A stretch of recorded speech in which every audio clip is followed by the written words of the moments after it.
So every year at Christmas, my family gets together. It's a big family. We get about 20 people coming together for Christmas. We deck out the whole house. We get tree, we get lights, we get music. It's a big event for us.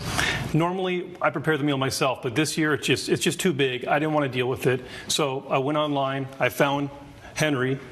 And I said, hey, I called him up and said, hey, I need you to cook for my Christmas party. Did you have any did you know somebody that had recommended him, or you just literally just picked I just went online and looked for reviews, and I saw he had a lot of 5-star reviews. He seemed to be highly regarded in the community. Okay. When I called him, normally my family eats prime rib, and he said that was his specialty.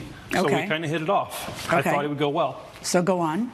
So about 2 weeks later, I got notified that I had some extra family coming who were vegan. So I didn't think it would be an issue. I called up Henry and I said, hey, can you also prepare vegan pasta to go with the prime rib? And he said, no problem. So I thought everything was great. About a week later, I started hearing from my family that they did not want to have prime rib, but they said they wanted to do something else this year. Why don't they cook? Like, seriously, they're coming to your house. That's the tradition. Where do they come off telling you what to serve? So I'm not going to go against my family at Christmas. I want to keep everybody together. I'm not going to try to start a fight here. So I said, fine, why don't we just do a large taco bar? And now instead of prime rib, it's a taco bar. It's a taco bar. All right. Keeps everybody happy. Okay, and then what happened? Christmas Eve, people start arriving for my party. Extra people show up. They were invited. They said they RSVP'd. I didn't get it. They come in. They are also vegans. Oh my God! Nothing worse than a vegan that doesn't RSVP. What time was the party? Dinner was supposed to be at 5. People were showing up about between 3 and 4. Okay. So I go to Henry and I say, hey, we've got 3 extra vegans. I already told him, Your Honor, that we had 3 vegans coming, and to prepare extra just in case other people showed up. Extra what? Extra food, extra vegan food.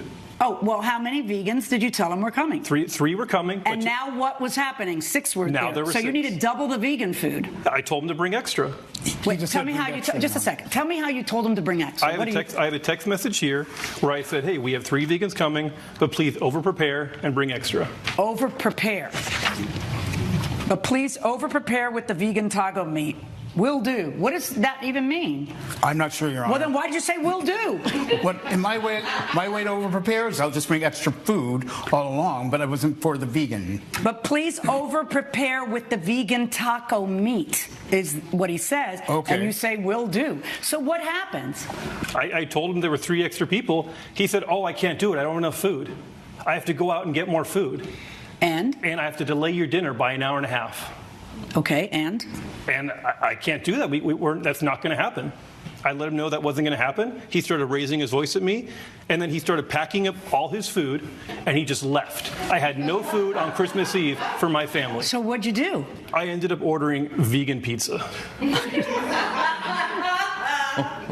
I have a feeling that maybe something more happened in that interim.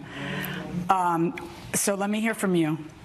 Well, I've been a chef for 40 years. I have my restaurant for 20 years. I gave my restaurant to my son and decided for the last 5 years to be a private chef. So I get in touch with Chad over here. We have a discussion. I actually sent him my contract. And then we said, since he was talking about prime rib and everything, I said, oh, good. He's on the same level than I am. Then he started talking about the menu, about prime rib, baked potatoes, and a salad, and my famous chocolate cake.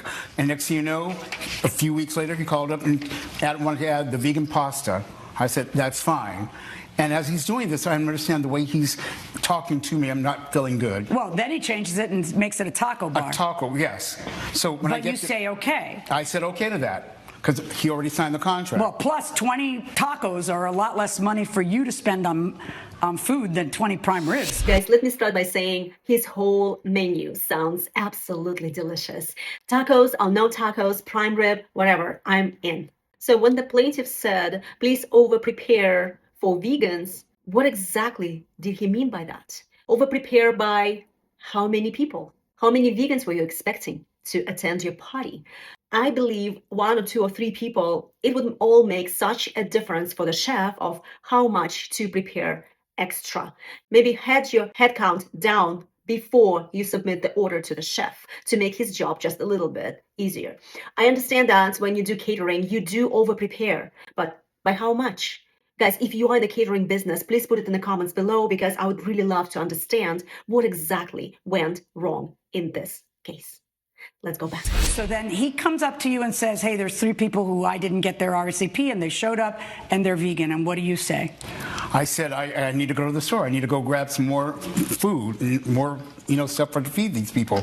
But it's how he walked up to me. He started yelling at me What at did that he point. say? He said, you need to get this done. I'm just like, no, raising your voice at me that way. And I'm like going, okay, that's very disrespectful for me. Okay, but wait. The first thing he says to you is, we have 3 more people. Yeah. Why don't you send him to the store to go get vegan food?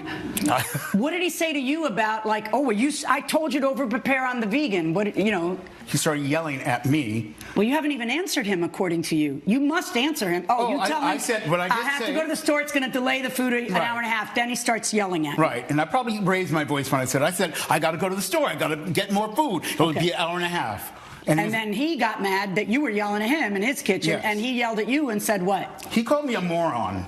Oh, really? Yeah. He called you a moron in front of people? In front of not his that, whole Not family. that makes it it just makes it a little worse, but who was in the room when he said that? It was in front of his whole family. So what happened once he said that?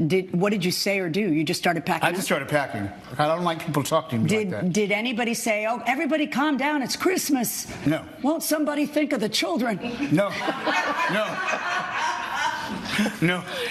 Mr. Skyborn, did you or didn't you call him a moron and insult him like that in front of your entire family? Yes, Judge. Over what? Over 3 unreported vegans? Why don't you make them go to the store and pick up some vegan hot dogs? Your Honor, I'm not a chef. No, we're not talking about you not being a chef. We're talking about you not having manners and not dealing with someone in a fashion that human beings should deal with each other. That's what we're talking about. I don't need you to cook. You're the one who made sure you'd have to figure out how to feed people. But by calling your chef a moron and thinking your chef was going to stay there and cook for you. He raised his voice at me first. I came to him and told him there was a change. And he started I don't raising mind his if you voice raise at your me. voice at him back. I mind that you called him a moron in front of your entire family. Do you think that guy was going to stay there and cook for you at that moment? Bottom line, I signed a contract with him to come cook for my family. That's right. And then you showed up with 3 more people, and then he explained he'd have to go to the store, and then you called him a moron. And he didn't cook for my family. Yeah, because you called him a moron. He didn't walk off because there were 3 more people. He walked off because you called him a moron. Exactly how did Christmas go? The way it always goes? Is that the way it always goes in your house? Christmas is usually pretty good in my house. Okay. Now, do you have a spouse? Was there someone there hearing you saying, calm down, like, another team member there? Or No, my whole family was there. Yeah, was anybody asking you to calm down? No, they thought I was in the right. He did not prepare. To call the chef a moron because he didn't prepare for unannounced visitors. He should have been prepared. I said to him in advance to prepare extra. Yes, we understand. You asked him to prepare extra, but what exactly you meant by it? I believe everyone was confused, and maybe the chef should have asked him for some exact numbers. So if anything happens, like the situation like this, he would have been able to pull out the email and say, here, you told me to prepare 4 or 5, whatever, extra, not 15. The issue would have been resolved if they were specific enough. However, you don't call someone names, especially in a stressful situation like this when there is the whole family. It's a celebration. It's Christmas Eve and everyone has high spirits and expectations, and you ruined it by calling someone names you had no business calling. I just don't know what is going on through your head and why you think you can go around and treat people in such a way. He did not do anything wrong. He did prepare extra, and I believe he said he prepared enough for 5 people, but not for 6 people. And what was the problem for the chef to maybe spread the meat a little bit so it's enough for 6 people? Maybe just handle it that way. And guys, please don't throw anything at me, but use real meat, maybe. Just don't tell the vegans. I don't believe there is a way of telling anyways. It's not like they're allergic to it. But could have handled it in a very creative way. When the conflict situation arises, the first thing you need to think about is the end result. What do you want to achieve? Because we all can react in the moment. We all can be impulsive, but what is the end result?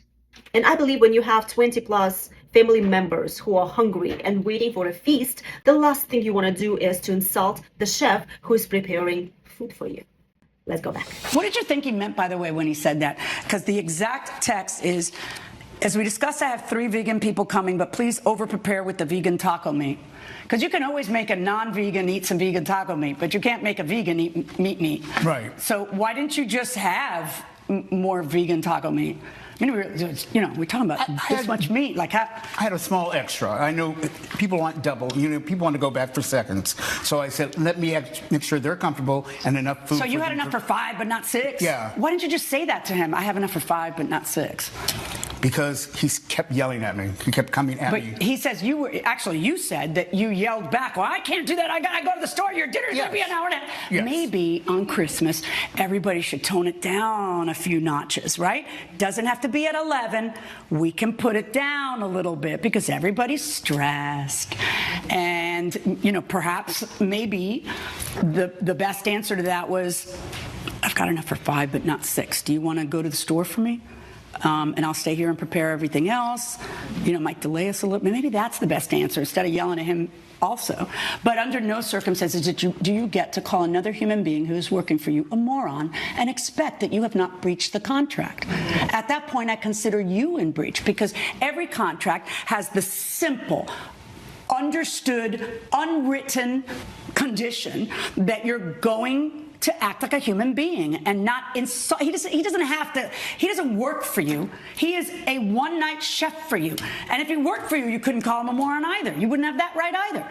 But you most certainly do not have the right to call a chef just because you're angry because 3 vegans showed up without announcing, to tell him he's a moron over that. That was just silly. What did you expect? He was going to go, oh, I'm so sorry, I'm a moron. Here's your food, I'll cook. I would be worried about what extra he'd put in the taco. That's what I'd be worried about after calling the chef in charge of my food a moron. I wouldn't want him to keep cooking. You're out of your mind. I am not going to order him to repay. And I imagine that most of the money went on the food. What'd you do with all that food? I had to give it away. It was Christmas. I wanted to give it away to shelters and whatever I could do just to make the world happy. So you probably did not make very much money for all the effort that you put in. No, I did not. I am not going to order him to repay your $700. Verdict for the defendant. Well, sometimes you win, sometimes you learn. I hope both gentlemen learned something from this case.